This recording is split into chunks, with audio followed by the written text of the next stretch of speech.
Bom, vamos lá novamente.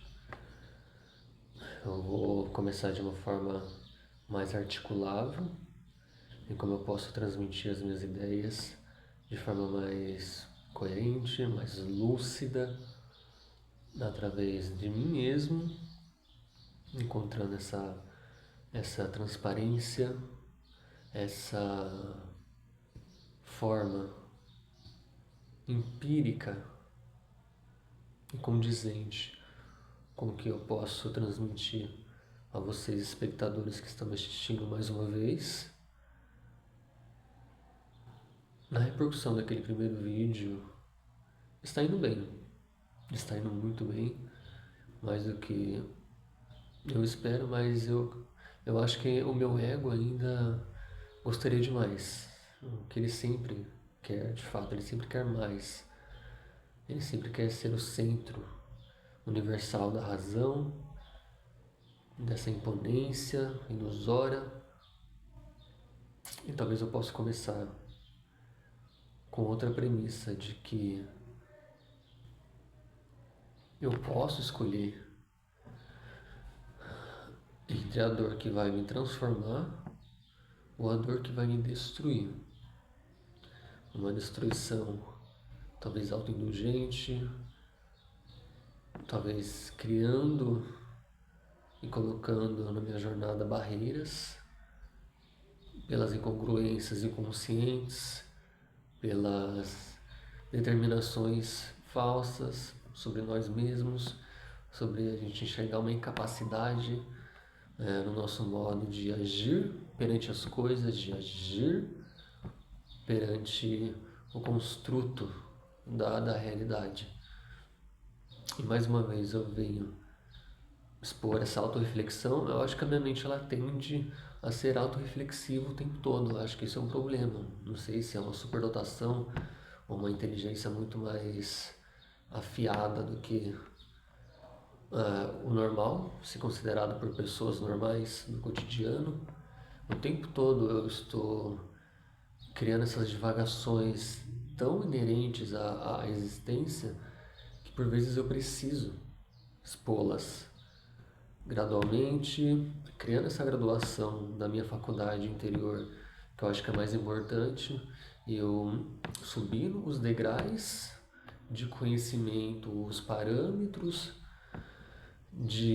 dessas lapidações que a diversidade me coloca em frente a essa linha de guerra o tempo todo, não me discernindo, não seguindo uma construção que é enviesada na multidão, seja a multidão da sociedade, a multidão desfrívola, que não carrega uma potência de criar pensamentos autênticos e originais, porque elas estão sempre se terceirizando o tempo todo. Talvez se ela não se perguntasse o que de fato eu estou fazendo com a minha vida, se eu vivo pelos outros, se eu vivo pelo que eu assisto, pelo que eu ouço, pelo que eu vejo, através dessa ótica. E quanto mais eu percebo isso, quanto mais eu crio essa autoconsciência dentro de mim, eu acho que as coisas vão criando uma rupção. Ou seja, como se esses vieses confirmacionais negativos que eu detive perante toda a minha vida vão se distorpindo aos poucos. Então eu acho que nesse ponto percentual da minha vida, onde eu enxergo dor e sofrimento através do que aconteceu comigo, através dessa solidão que penetra tão profundamente na minha alma todos os dias, talvez por não se esquivar de mim mesmo, de talvez encontrar a força intrínseca de entender que eu sou forte o suficiente para encarar a mim mesmo, não fugindo disso, não fugindo através desses acolhimentos sociais, talvez sejam totalmente errados. Não é o que a gente busca, é o que as nossas feridas buscam para mascarar alguma dor nossa, que a gente faz o tempo todo. A gente faz essas mascarações, essa parte maquiável da nossa inconsciência sombria, que a gente foge. A gente vai mistigando e descontextualizando a nós mesmos o tempo todo, através de pessoas que não são coerentes com a gente, que não trazem e agreguem nada do que a gente busca. Isso na verdade vai nos distanciando de que a gente precisa se tornar. Porque a gente está tão inserido nas opiniões terceiras, nas opiniões padronizadas, que a gente não consegue criar um senso de self, um senso de nós mesmos, entendendo quem nós somos profundamente.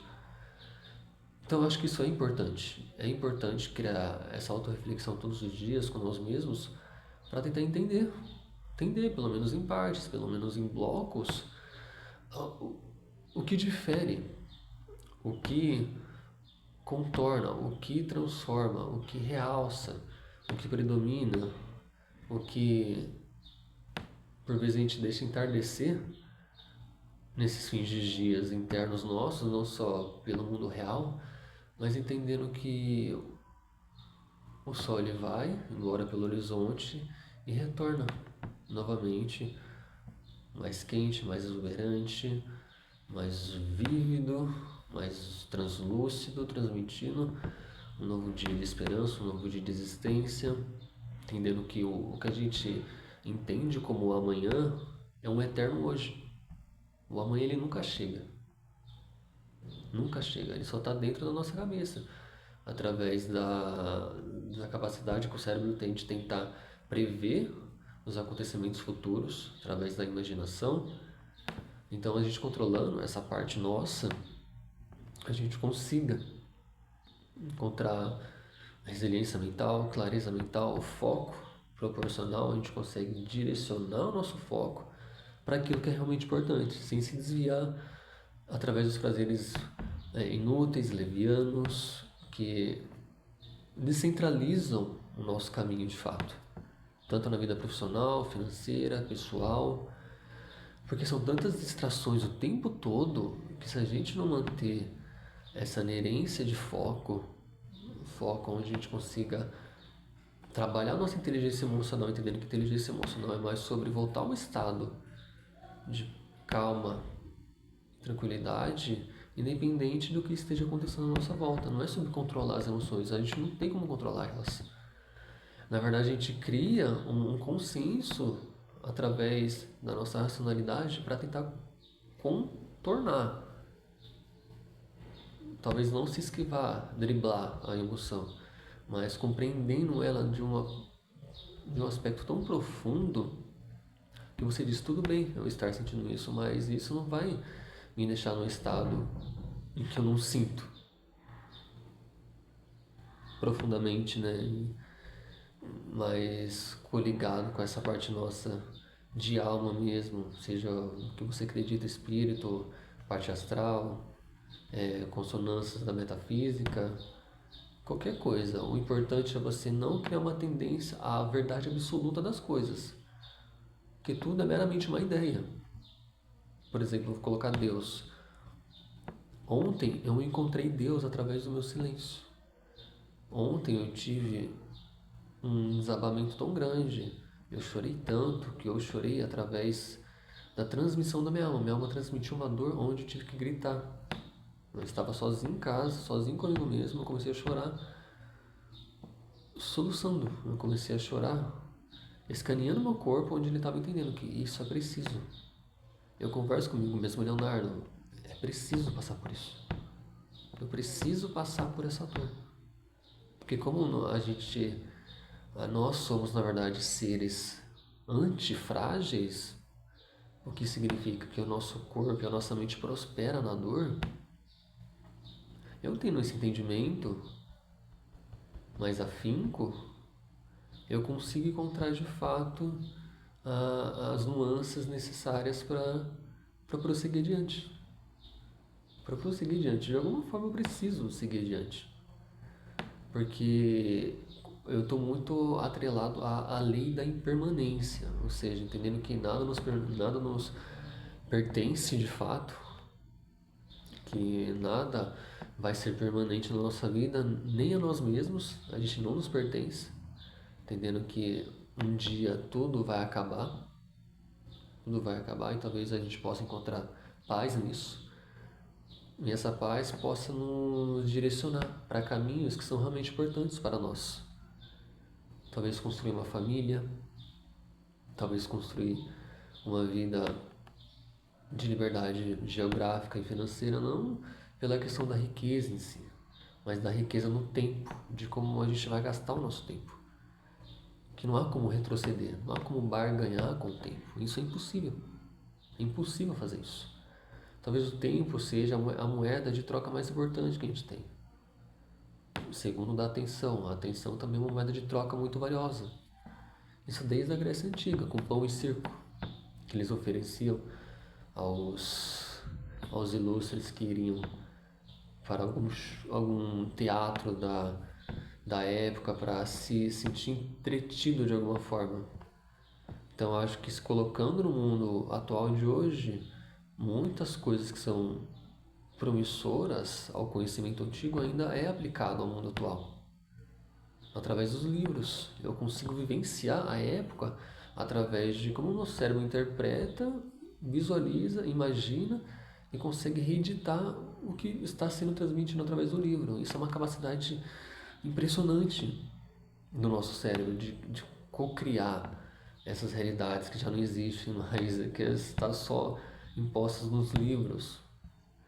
E entendendo isso, eu acho que eu consiga criar essa luz através da escuridão que vai ser a existência. Entendendo que a dor vai existir, a angústia ela vai existir, mas a gente tem que andar de mão dada com ela. Colocar entre a vida e a morte, ambas vivendo em harmonia uma com a outra. Entendendo que a vida é no agora e a morte, ela vai acontecer de uma forma ou de outra. Mas entendendo que a gente talvez viva mais na nossa cabeça do que de fato na realidade. Aquela famosa frase de que sofremos mais na imaginação do que na própria realidade. Isso é puramente verdade. Se a gente parar para repensar que nossos pensamentos criam os nossos sentimentos, que os sentimentos criam o comportamento, que esse comportamento cria uma determinada ação, a gente entendendo isso, a gente consegue encontrar forças para resistir às tentações do mundo, para persistir naquilo que é mais importante, e que a gente sabe que é importante, mas ainda assim negligencia, procrastina, por medo da falha, por medo do subjugamento, por medo do fracasso, mas por vezes não é o medo do fracasso, é o medo de expor a nossa grandeza diante das coisas. Eu vou dar um exemplo, um pensamento meu. O ser humano cria coisas grandes, maiores do que ele, para mascarar a sua pequenez.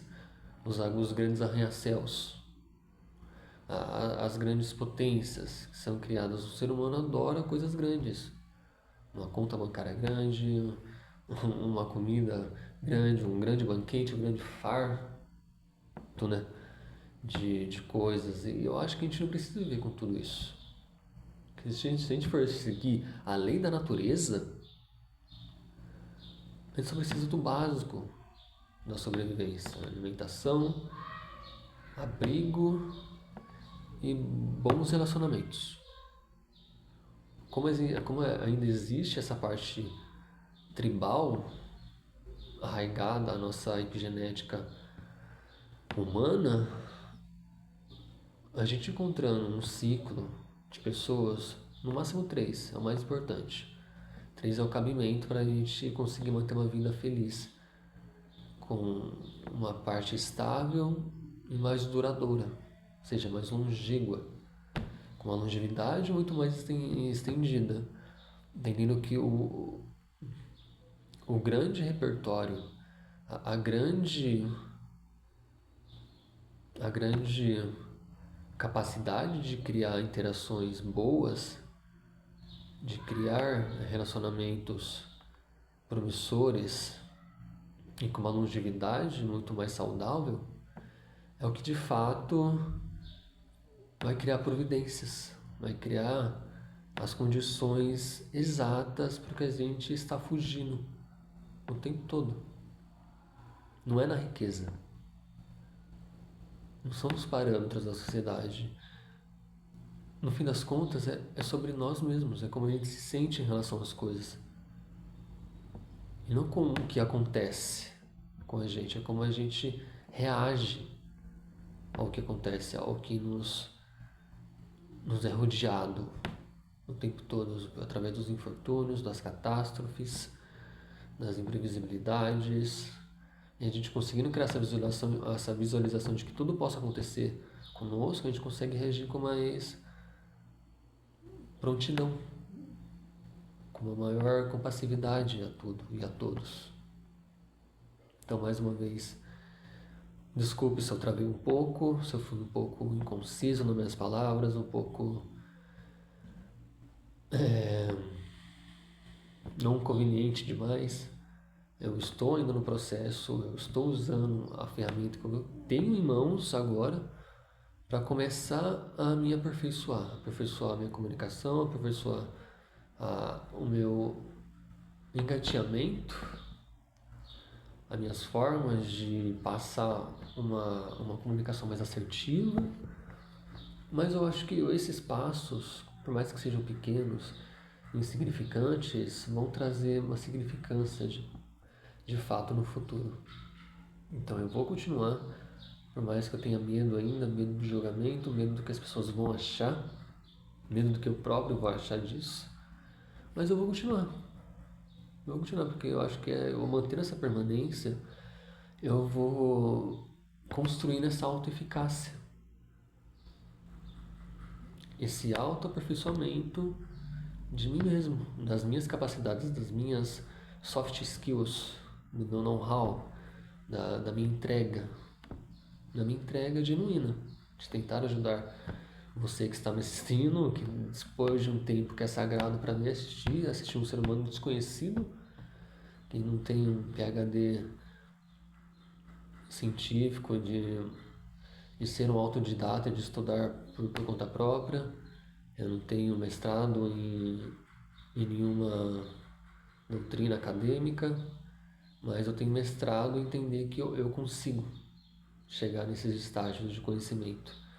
Eu continuando mantendo essa constância, entendendo que constância não é um ato de falhar e parar por aí, é o ato de falhar, processar essa falha e voltar ao estado normal, ou seja, mantendo esse segmento, apesar do erro, apesar de ter cedido alguma coisa que você estava negligenciando.